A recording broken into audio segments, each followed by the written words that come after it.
Good evening, everyone, and welcome to my live mini course, What You Need to Know to Become a Strong Advocate for Your Child. I'm going to be doing this 3 nights, tonight, tomorrow night, and Friday night. Tonight's topic is learn how to understand the IEP document.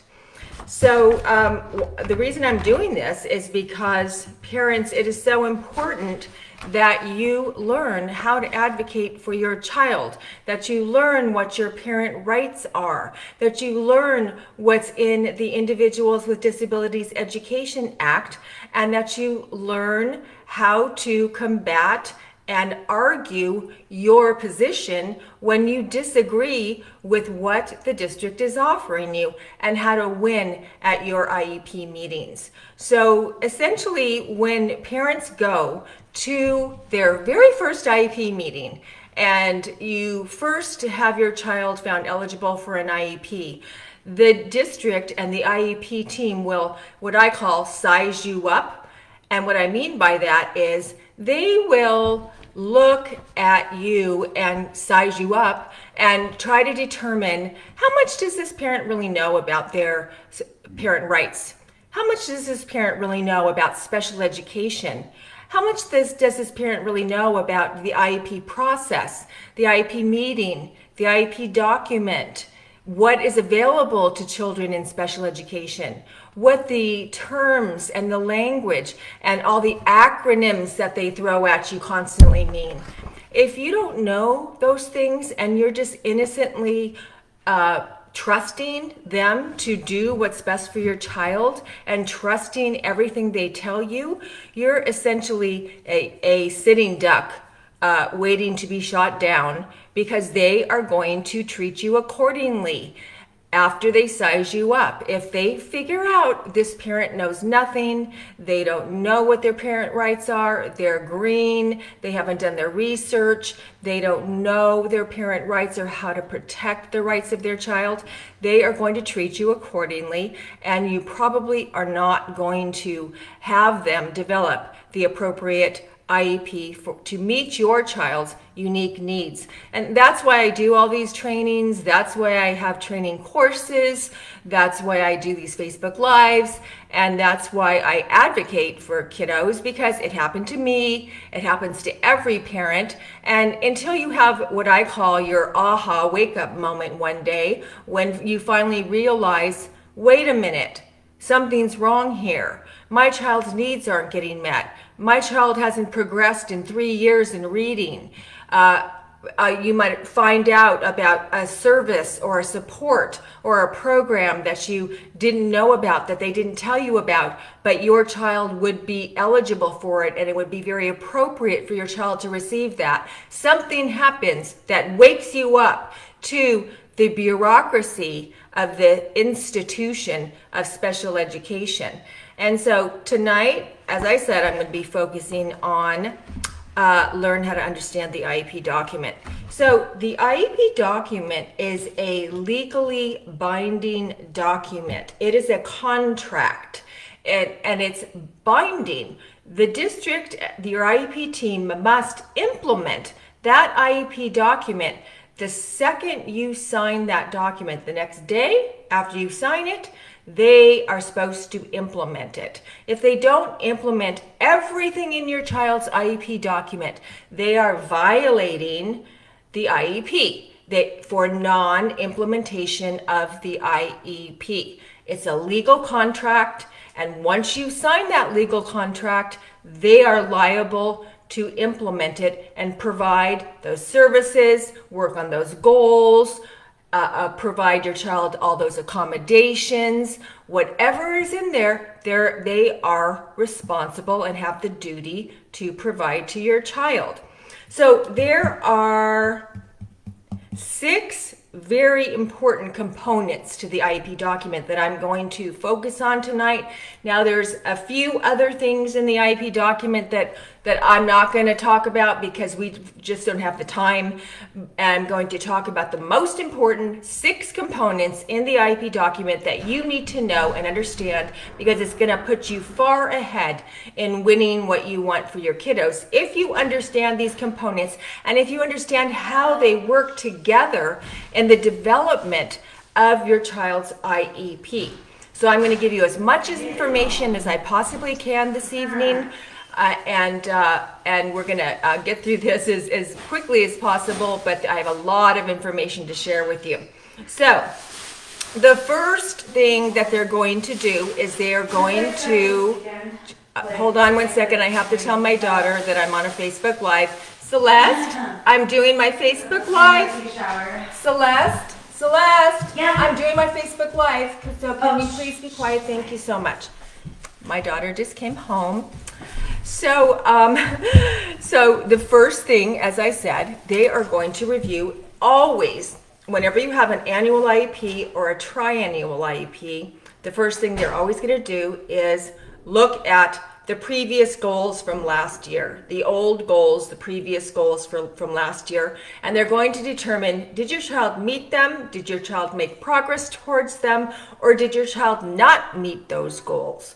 So it's important to review that. It's important for you to know if your child didn't meet those goals, or if they just made progress towards their goals, or if they did not meet them at all. Why? Why didn't your child meet those goals? The goals are the foundation and of what they are responsible to do to ensure that your child is making progress in all aspects of their education in terms of where their deficits are. So if they're not making progress, then something's big time wrong.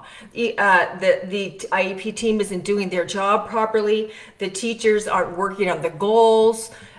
There's something wrong with the goal. There's a reason why your child isn't meeting the goals, and you need to investigate, ask questions, find out why your child isn't meeting those goals. You should also be very familiar with what those goals are in your IEP. You should understand them, read them over, ask questions about them. If there are goals that they didn't write in areas of need that your child has, ask them to write a goal. Don't let them tell you, oh, but you don't want your child to have 15 goals, do you? We're going to overwhelm them. You don't need to have that many goals. We're going to start working on this first, and then we'll move on to that goal. No, if your child has deficits, then a goal needs to be written for that deficit. They don't want to write goals. Guess what? Why? Because then they're accountable to have your child meet those goals. They have to work on those goals. They have to take data collection on those goals. And they are accountable and responsible to have your child meet those goals. So the less goals they have, the less they're going to have to do individually for your child in the classroom. And goals drive the services for your child. So if you have one goal for speech and language and your child has extreme speech and language deficits, then guess what you're going to get? You're going to get 15, 20 minutes, maybe a half hour if you're lucky, of speech and language services because you only have one goal. If you have 6 speech and language goals, you're probably going to get an hour to an hour and a half, maybe 2 hours. It should be an hour and a half to 2 hours for 6 speech and language goals. So the more goals you have, the more services you're going to get for that particular area of whatever discipline that is, OT, speech, whatever it might be. So it's important to advocate to have your child receive goals in all the areas that they have a deficit in. And how do you find out where they have deficits? By the present levels of academic performance and by assessment standardized test scores. So that's the information, the facts of where they find the deficit areas to write the goals for. So the first thing in your IEP document, they're going to look at the old goals and they're going to look at the progress on old goals. And you're going to ask them prior to the IEP meeting, I want the IEP team to be prepared to show me the evidence of my child's progress on the IEP goals, because it's not an objective opinion of your teacher, of your speech and language pathologist, of whoever wrote that goal. Oh, your child's doing so well. They met that goal. They did wonderfully this year. They met it, and then they'll talk on and on and on about how they met it. Where's the evidence? It's not just something that you just talk about and they tell you they met the goal. They have to have taken data collection and have evidence through either informal tests, informal quizzes, work samples from your child, or data collection that they took on that goal to prove that your child met that goal or even made progress toward that goal. Parents don't know this. They innocently just believe. They quickly go through the old goals. Met. Oh, partially met, but they almost met the goal with no evidence to prove. And then they again, slide through another year of all those goals from last year. And you're sitting there thinking, wow, I don't think my child really learned that much last year. Wow, I don't feel like my child really progressed that much last year. How did they meet all those goals? Well, and then you're sitting there confused. Well, did they show you the evidence? Because guess what? If your child didn't meet that goal, they're not going to be able to come up with the evidence to prove that they met the goal. So these are the conversations you want to have in your IEP meeting. You want to make sure you ask for the data collection to be submitted and shown to you at the IEP meeting. Now, if you're doing it live, and if we ever do go back to live IEP meetings, they can give it to you right there at the IEP meeting. If you're doing it virtually, you're going to ask them, email me the evidence to substantiate my daughter's or my son's progress on goals, okay? Old goals, that's component number 1 in the document. And 2, present levels of academic performance. It can also be known as present levels of academic functional performance. So it's either PLOP, present levels of performance, PLOAFP, present levels of academic and functional performance. I'm going to take some coffee.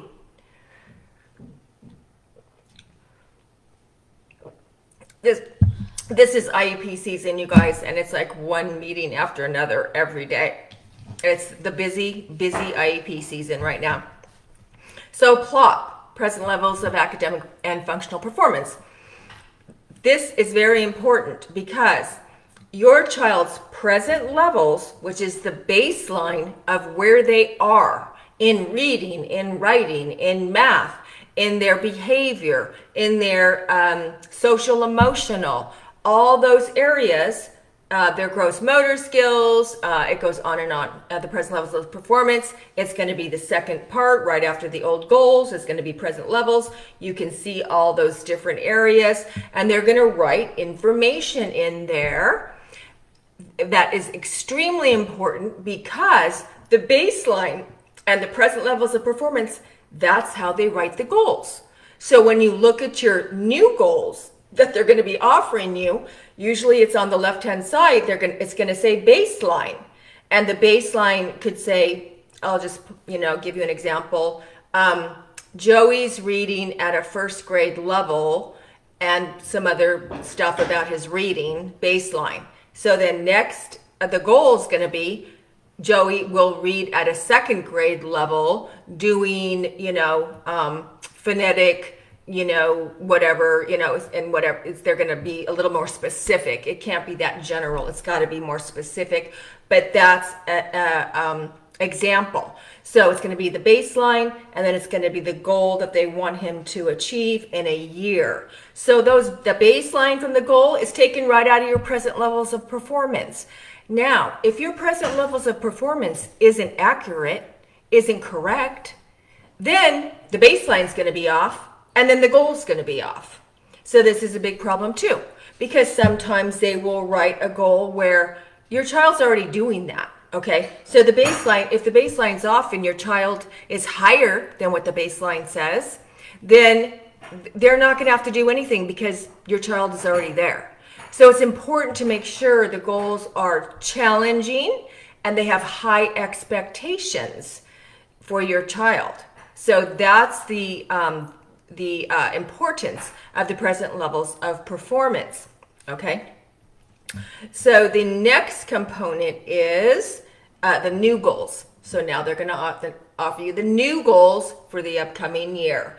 And so the most important thing, parents, that you should do is you should ask for a draft prior to your meeting, because a draft is going to include the old goals, the present levels of performance, and the new goals. So you'll be able to read this prior to your meeting, highlight the stuff that you want to talk about, and all prepared to discuss it when you go to your IEP meeting. If you don't get the draft prior to the meeting, you're not prepared, because then you're sitting there looking at the screen that they might even pull it up on the screen. They might just be talking it at you virtually. How are you supposed to take part in that when you don't know what they're talking about? You can't see it. You don't have it. You don't see it visually on the screen. So get a draft of your IEP prior to the meeting. If they don't give you a draft, then you don't go to your IEP meeting. You say, I need a draft of my IEP prior to the meeting so I can be an equal IEP participant and take part in the discussions at the meeting. And I can't be prepared if I don't receive a draft prior to the meeting, because you can't be. Because I know a lot of, I did a Facebook Live and I talked about the draft, and so parents responded to me and said, I ask for a draft all the time, Valerie, and they never give it to me. Well, guess what? Then you tell them, cancel the meeting. I'm not coming because I didn't get my draft. When you start standing up to them and doing stuff like that, they'll start giving you the draft, okay? It's the same with when you ask for reports, for assessments. They are obligated to give you the assessment report of the findings of the assessment prior to your meeting, so you can again be prepared and read it. You are put at a disadvantage if they're going to be delivering all this information that you didn't have an opportunity to look at, digest, research, look stuff up before the meeting. You're sitting there and all this information is being thrown at you and you're not ready to discuss it in an intelligent manner, ask questions, and understand what's going on. So the same thing, if they don't give you the report prior to the meeting, okay, reschedule the meeting because I didn't get my report. And don't let them reschedule it in 30 days from that day. That's not okay. They have to reschedule it like right away. Get you your draft, get you your report, and then reschedule it in 2 days or 3 days or the following week, very soon, because they're the ones that dropped the ball. They're the ones that didn't provide you your draft or your report. You have the right to be fully informed and to receive whatever they're going to be reviewing at the IEP meeting. So then you're going to look at your new goals, and you're going to be prepared to make sure that all the new goals are appropriate. They're addressing all your child's deficit areas. If they discontinued an old goal from last year and your child didn't meet that old goal, it can't just go away and disappear and they write a new goal. What happened to the old goal that they didn't meet? They have to continue that old goal until your child meets that goal. This happens all the time where, all of a sudden the old goal that they didn't meet, it's nowhere to be found. It's gone, and they wrote a new goal in a completely different area. And that's why children don't make progress, because they never follow through and make sure the child is consistency learning and mastering those areas of academics. So make sure that, you can look back at the old goals, make sure that they wrote a new goal or continued a goal. Now, the law does say that if they continue a goal for the next year that wasn't met previously, they have to change it a little bit. They have to tweak it a little bit. They can't just write it exactly the same way for the new year, but it has to target the same goal. So they might look at it and they're going to amend it a little bit. They're going to go, well, that's the conversation, is why didn't they meet the goal? We need to rewrite it to make sure that this year they're going to meet the goal.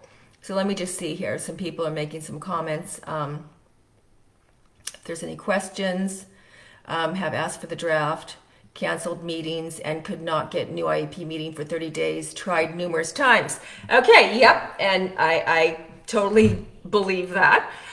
So in that case, yeah, when there's things like that that occur that they are violating your parent rights and they are violating IDEA and state and federal law, then if the program specialist, whoever is your district representative, okay, so in different districts in different states, they call the district representative different things. But it's typically called either the program specialist, a coordinator, or a director of special education, okay? So number one, you better have a district representative at your meeting. If you are having your principal at your school site be the administrator who's facilitating your meeting, you're screwed, because principals at school sites are not special education administrators. They don't specialize in special education law. They don't know special education. The district representatives from the district office in special education, that's what they do. They are trained.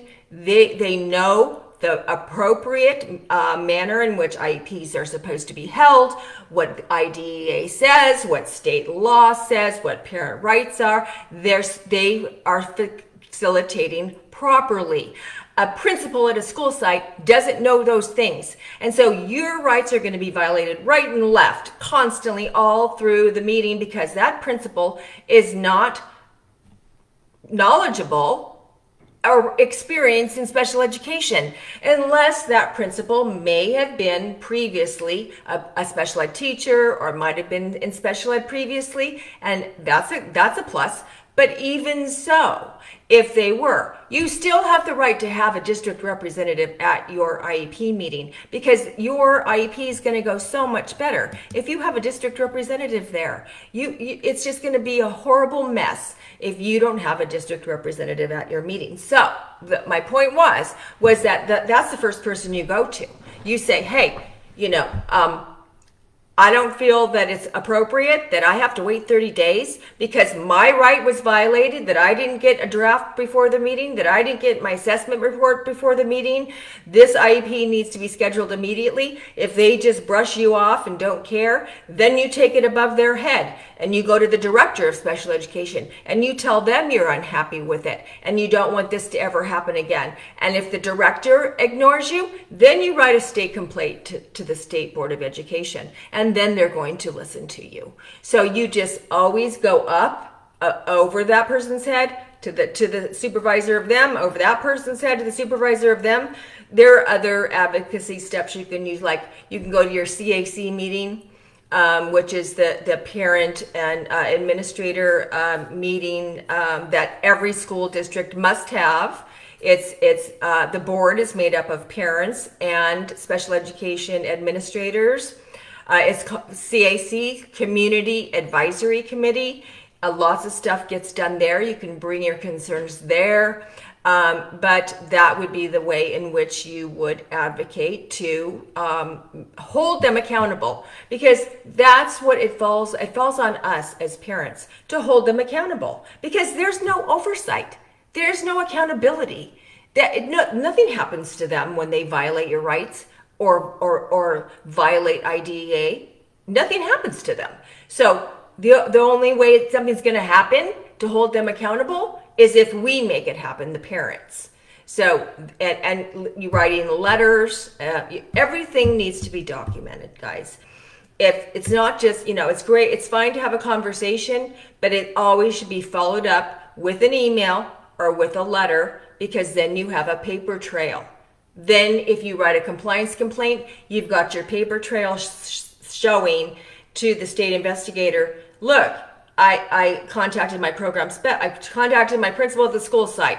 They didn't do anything. I contacted my program specialist. They didn't do anything. I contacted the director of special ed. They didn't do anything. And so now I'm coming to you, state, for you to do something about it. And you have your paper trail. And you also have them incriminating themselves by giving you a bunch of BS excuses about why they couldn't hold an IEP less than 30 days out. Okay, so those are some examples. There's others as well. Writing a partial agreement, which is a dissent to the IEP, but I'm not going to get into that. But I just actually did a 3-part series on my Facebook page on how to sign your IEP, and I taught you how to write a partial agreement. That's another way to hold them accountable. Okay, so yeah, you guys put your questions in the chat there. So if you have questions, I'll answer your questions in the chat. At the end, I'll be answering more questions as well, because some people already have asked me some questions. Okay, so that's we did 3 old goals, plot new goals. The next component is accommodations. Accommodations, extremely important, because the accommodations are written to support your child to make progress towards their goals. So you've got a goal, but your child's never going to meet that goal unless they have visuals, unless they have text-to-speech assistive technology, unless they are sitting at the front of the room in front of the teacher, unless they have, there's so many accommodations that kiddos can have. There's zillions of them. Whatever your child needs to accommodate them and support them to meet the goal and to access the general ed curriculum, that's what they get. So accommodations are extremely important. Make sure your child has all the accommodations they need. And the teachers, the service providers, anybody that works with your child is accountable to implement those accommodations. Accommodations are, like I said, everything in your IEP document, legally binding document, they are accountable to implement and to provide. And if they don't, they are violating the IEP for non-implementation of the IEP. So accommodations. And then the next component is services. So that this is your therapy, this is your services. So it could be specialized academic instruction with a special education teacher. It could be speech and language therapy, occupational therapy, physical therapy, adaptive physical education, on and on, all the different services that kiddos need to be successful, because those things are impeding them from making progress towards their goal and from accessing the curriculum. So the services, like I said, are determined based from the goals, how many goals that were written, and what types of accommodations does your kiddo have. So, and that is how they determine the placement. So depending on the goals, depending on the accommodations, depending on the services that your child has, then they determine the placement for your child.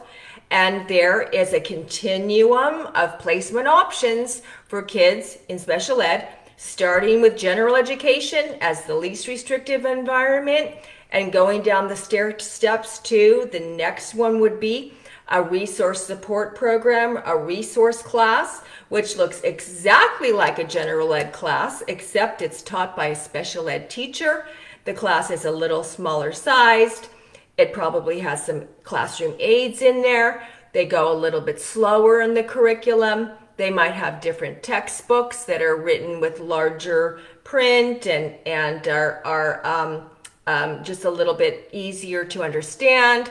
So that resource is the first special ed placement class. The next one is a special day class, which is for kids who need more supports and services than the resource kiddos. Resource kiddos are typically kids that are just a little bit behind in grade level. Lots of kids that have ADHD, kids that have dyslexia, kids that are pretty close to grade level and doing pretty good academically, but they need extra help. and extra tutoring and going at a slower pace. Then the special day class is for kiddos that are further behind in their education, further behind grade level, need more support. Most of those kids in that class, lots of them have an aide, their own personal one-on-one aide. Celeste, can you turn on the air for me, honey, please? Lots of them have aides, and they have many more classroom aides in there as well, because most of those kids need one-on-one teaching most of the time throughout their school day, because that's how they learn. Okay, so, and then the next stair step down from the least restrictive environment is the severely handicapped class. After that, they don't call it severely handicapped anymore. Now they call it the functional classroom or the life skills classroom. This class, nobody wants their child in that class. Don't ever put your child in a life skills class. I don't care how much your child's disability is affecting them. That class does not have a curriculum. They are not held accountable to teach anything but functional skills. They don't teach math, they don't teach reading, they don't teach writing, they don't teach history, they don't teach geography, they don't teach anything. They teach functional skills, meaning they teach kids how to read a clock. They teach kids how to, you know, what money is, what coins are. They functional life skills, that's what they teach. So, and many parents come to me after their child's been placed in the functional class just horrified. After the light goes off, their aha moment, and they realize, oh my God, my child's in a class where they're not learning anything I didn't know. And then we have to advocate to get them out of that class and put them in a special day class or another placement where they're going to learn curriculum. They're going to learn what all the other kids learn when they go to school. It's ridiculous. It's basically just a babysitting class.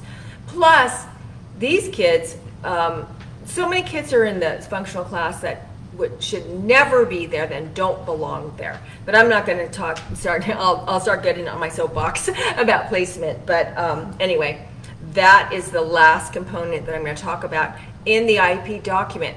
And to, again, just reiterate that why it's so important, how it is the present levels of performance, which is the baseline, which is the foundation for writing your goals, because that's how they take the baseline, they write the goals, then the goals, however many goals you have and in what areas the goals are written, is how they determine the services for your child. The frequency and duration of those services depends upon the goals.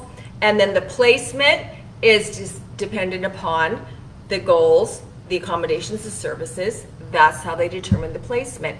So this information is the key to, you know, when they say, oh no, we're not going to increase your speech and language to 2 times a week for 30 minutes because we don't feel that's necessary. We feel we're meeting the needs of your child. But they don't tell you because you have one goal or because you have 2 goals. Well, that's the reason why. Because it doesn't substantiate an hour or an hour and a half of speech because you don't have enough goals. So, and then you would go right back to the assessment, the standardized test scores, the assessment, which is what shows the area of need, and then you go right back to, well, we need 5 more goals in speech and language that you guys didn't write. So these are some of the important things that you need to learn. So you know how to argue their denials. You know how to come up against when they say no to you, okay? So those are the most important components of the IEP document.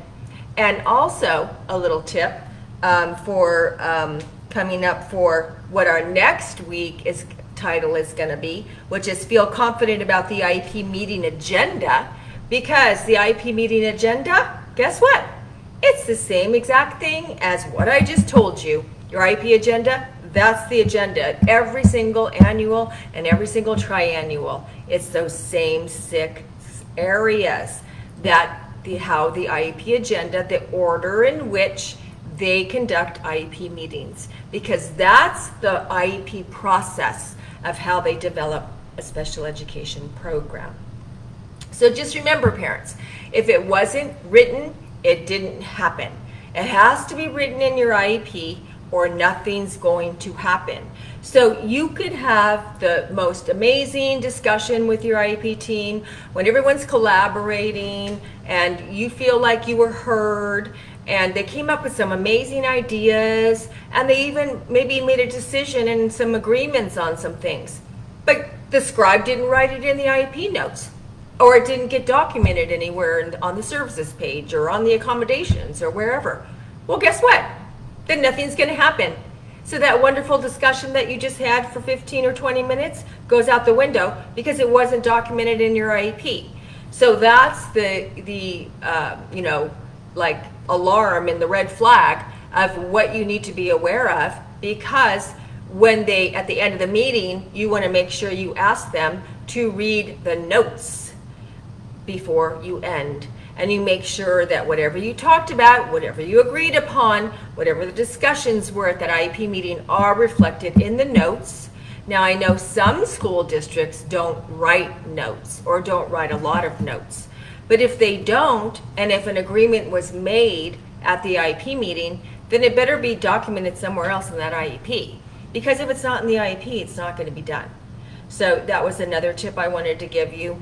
And so just make sure that you have enough time at the end of the meeting to read the notes, because that's another trick that they'll do, is they'll, you know, it'll be 2 minutes before you end, and then you'll like, well, I want to read the notes. Oh, sorry, don't have time. We'll mail them, we'll email them to you.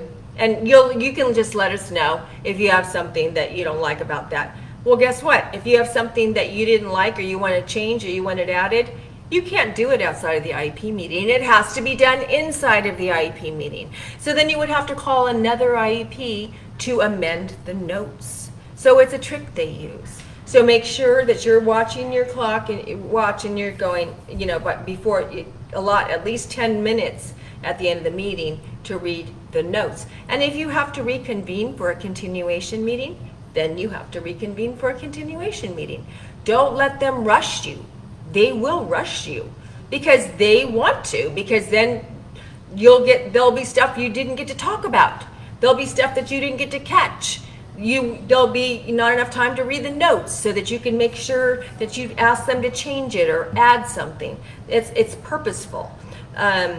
So just make sure. And the other thing is, you have the right to ask for 2 hours at your IEP meeting, guys. So this you know, baloney about, you know, sending you a notice of meeting that's for 45 minutes for an annual is ridiculous.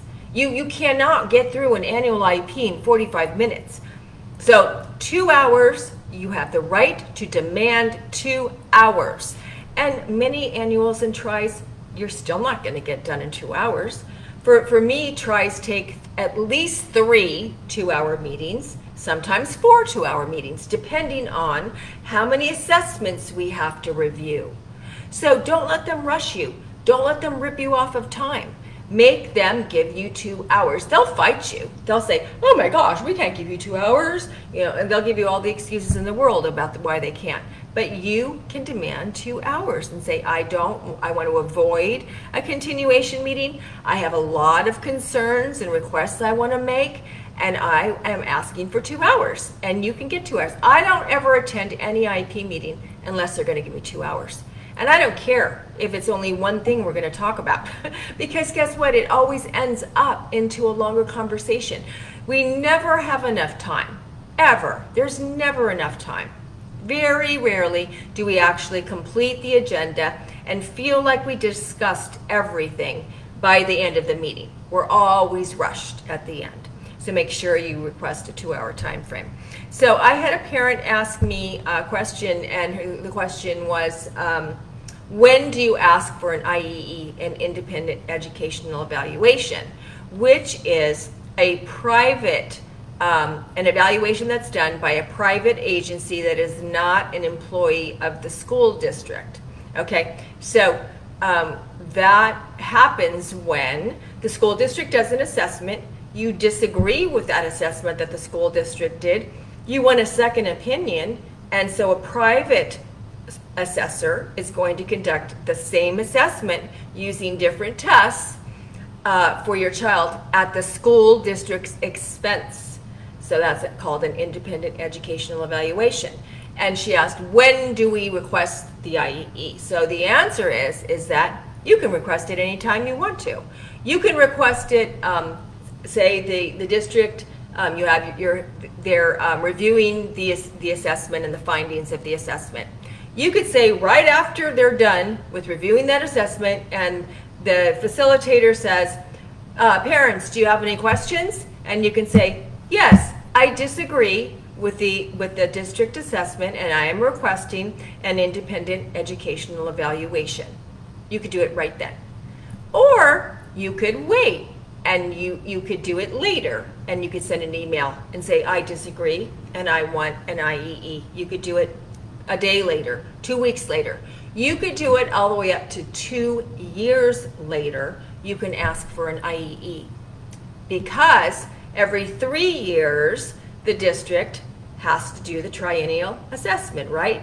So you have up to the 2 years to ask for an IEE, but once it gets past that 2 years, then it's too close to the tri, and then the district has the right to assess again. So as long as you don't wait past 2 years, you can ask for an IEE anytime you want to ask for an IEE, anytime you want. So, and it always goes, the district has the first right to assess, then you have a right to ask for an IEE, then the district assesses again, then you have the right to ask for an IEE, and that's how it goes.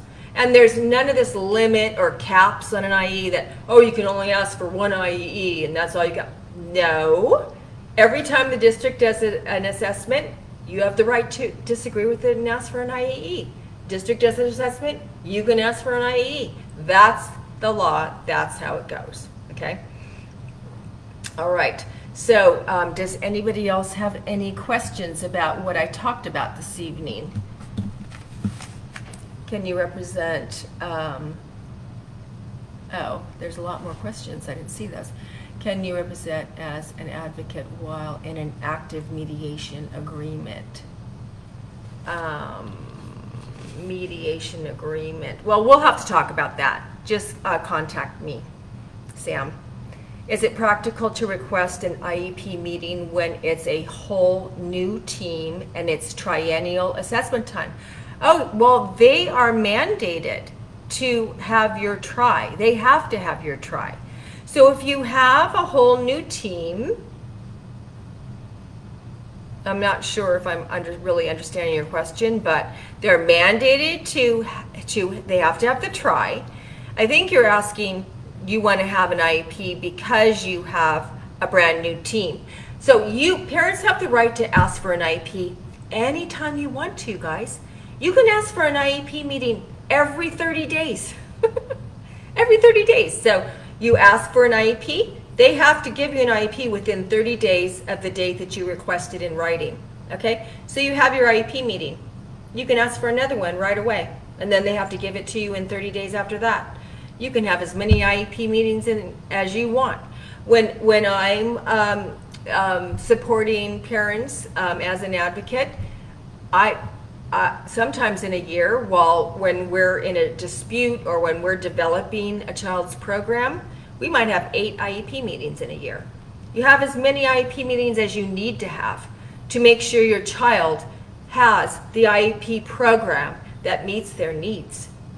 So I hope I answered your question. Can the team meet and discuss alternative testing, not the traditional TRI assessment, but reading subtests and accommodations for testing? This is a new team.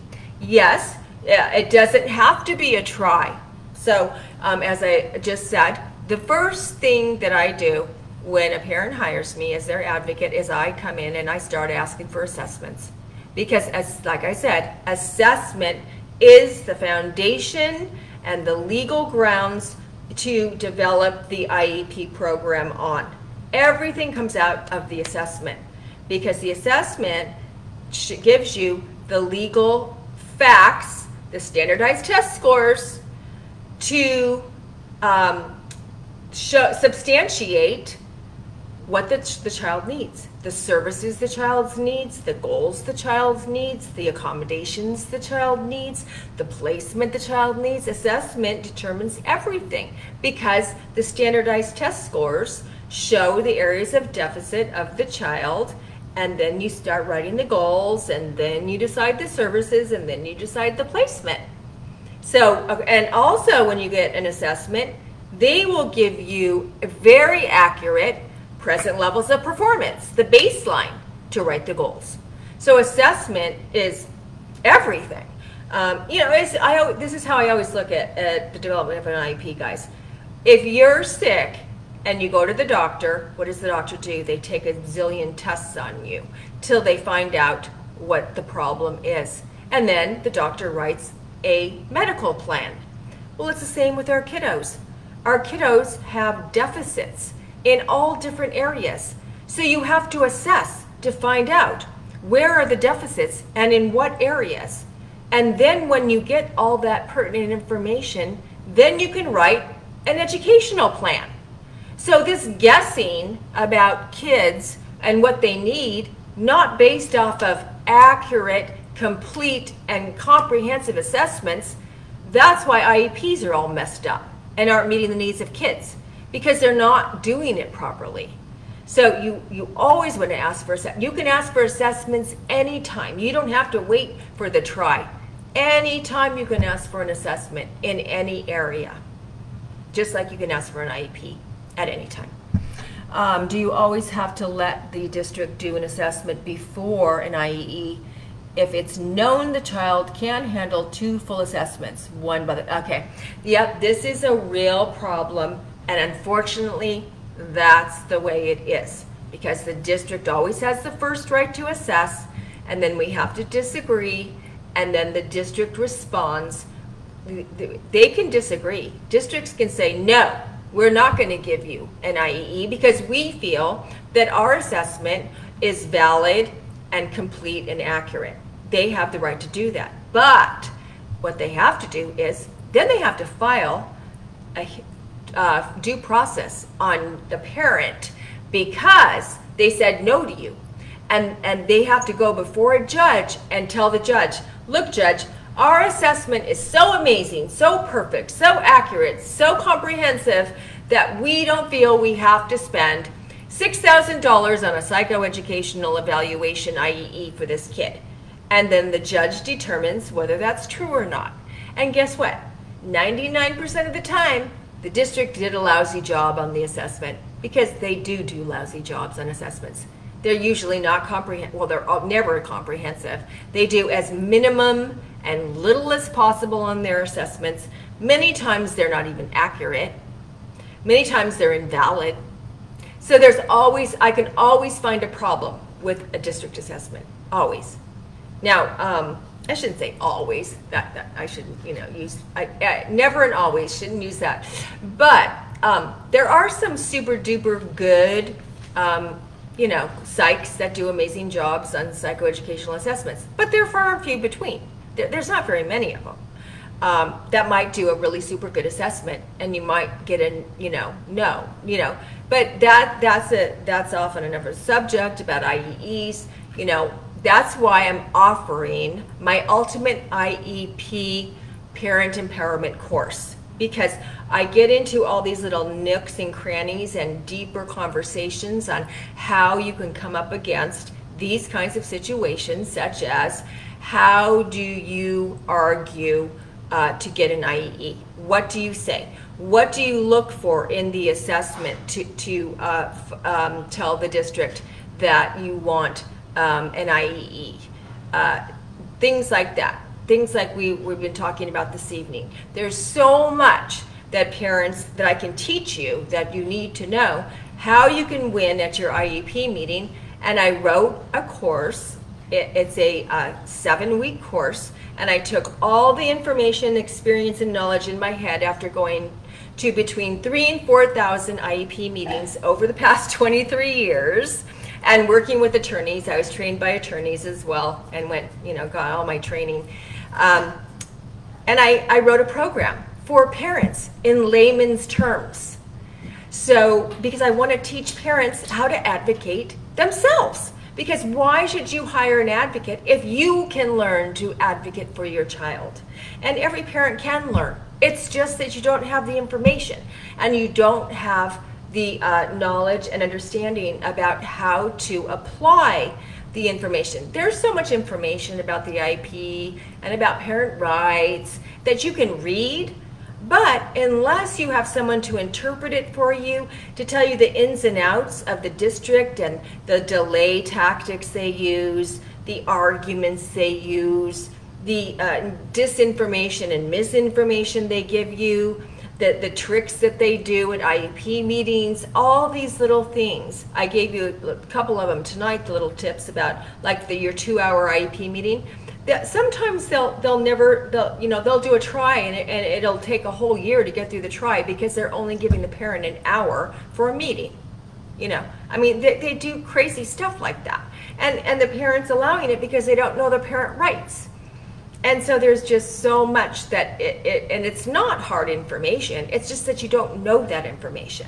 So anyway, I'm offering my Ultimate IEP Parent Empowerment course again. I only offer it once a year because it takes time for me to teach and train it. You're going to get live teaching from me.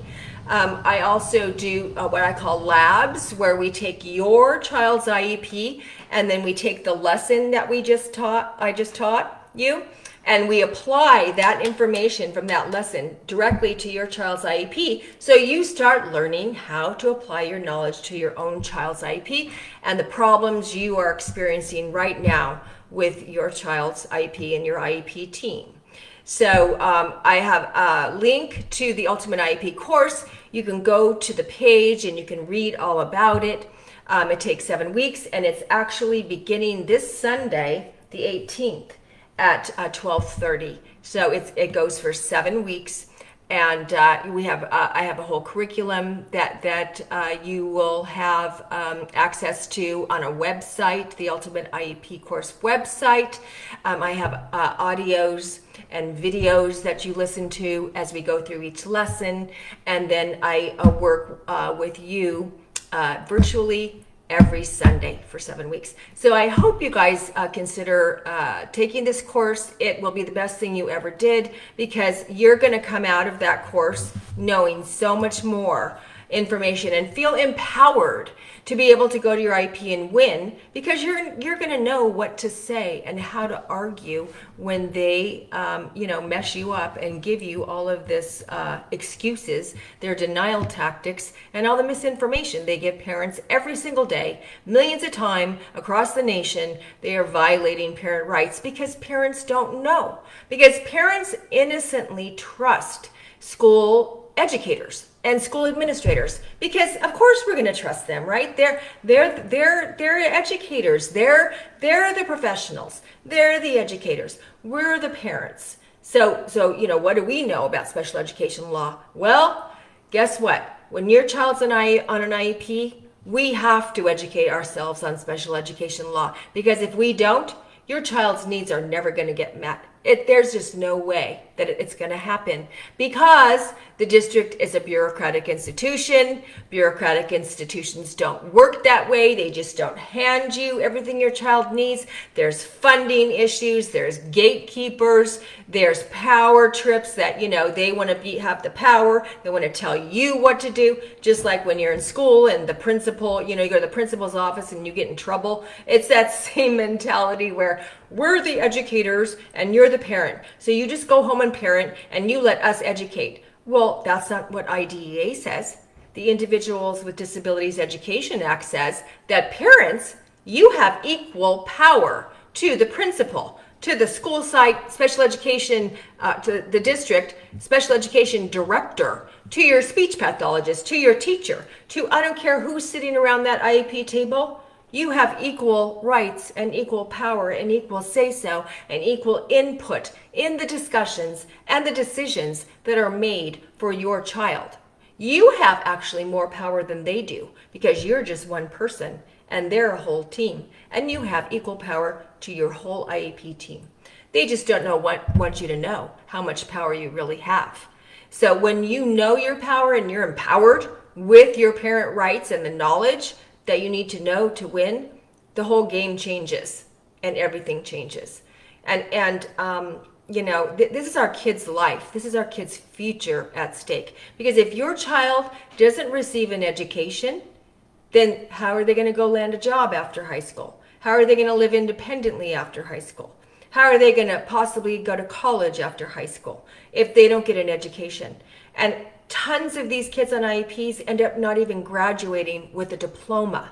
They end up graduating what's called a credential of completion, which means that they didn't graduate with a diploma because they were so far behind in grades that they couldn't earn the credits they needed in high school to get a diploma. And it's heartbreaking. And it's because they didn't do their job. They didn't meet the needs of that child on an IEP. And special education is broken.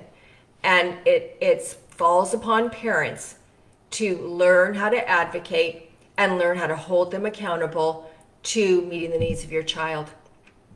So I hope you guys got a lot of value out of tonight.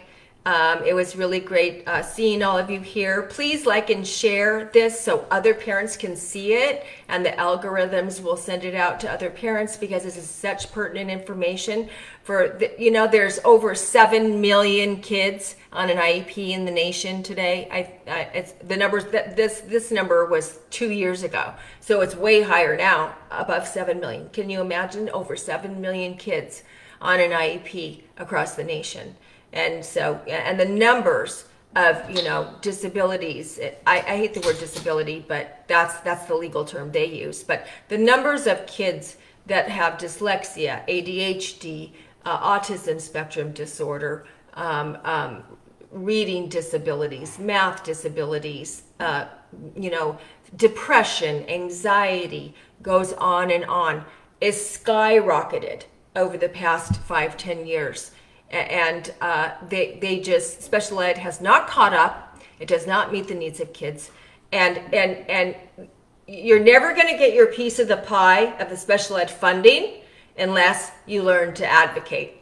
So thank you guys.